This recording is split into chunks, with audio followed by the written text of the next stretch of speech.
turim eilėj pirmąjį klientą, kuriam reikia pravesti renginį. Jo renginys yra pasivaikščiojimas po lauką. Labas rytas Lietuva, čia mes turime šunį Jessica, kuri palei laikroduką keliasi. Netiksliau 6 ryto ir mes pradedame gyvenimą. Ar ne? Tač.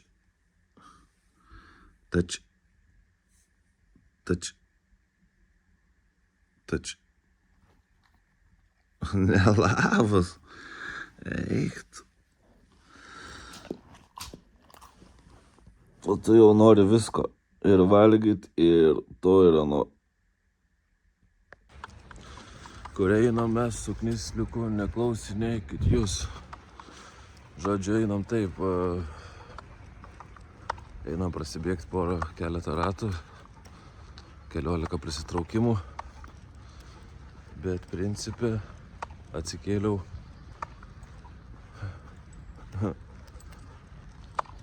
labiau pavargęs, negu kad vakar užmigau. Kas su manim negerai?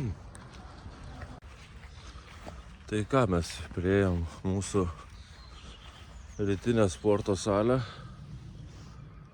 Ant kojų, ne? Ir turnikėlis kaip priklauso. Tai ir čia stadikas, porą ratų apsuksim. 4. Ir, žodžiu, važiam. Lengvi ratukai. 1 ratukas, 5 prisitraukimai. 4 ratukai. Toks mano rytelis. Matos, nuotaika gerėja. Tai nėra blogai, reiškia bėgioti, sportuoti. Okei. Užsifiksuojam.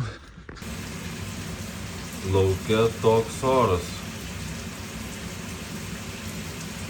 Ir kai lauke toks oras, aš bėgu ir galvoju, kaip būtų gerai varyti pažvejoti. Atrodo toks prieš lietų, taip šilta.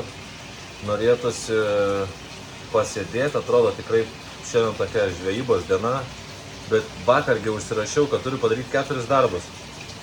Ir parbėgu namo, atsiprausiu. Ir rašo draugas su gimtadieniu. Buvau primiršęs, kad mano gimtadienis.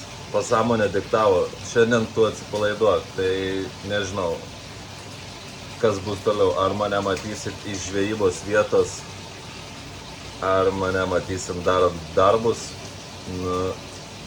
Dar nežinau. Kaip ir aišku, kaip pasisuko mano šios dienos planai. Vis dėlto gimtadienio proga leidom savo išvykti, pameškeriauti. Nors ir vėjas, bet 2 žuvelės, oras ir prapūst galvą. Šiandien oras ypatingas, gal žuvelę mes pagausim. Einam pažiūrėti, ką aš čia darau.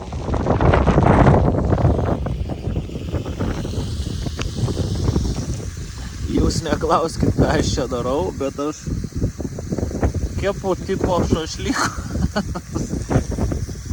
Kažkur Kazanė, kaip čia skaita. Žodžiu, gamtelė. Vakar buvo žvejyba, o šiandien nebuvo labai jau bloga diena, tai produktyviau šiek tiek padirbėjau.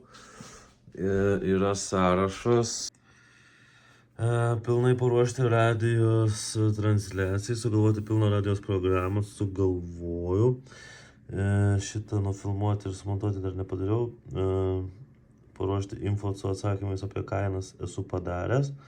Garsą radijos stoties įrašyti palikau seną, bet žmonės sakė, viskas gerai girdis. Tai, žodžiu, šiandien ką aš padariau, tai jau pilnai paruošiau, tik gal reikia dar, ne gal, o reikia apšvietimo. Tai jau čia viską pilnai susiruošiau.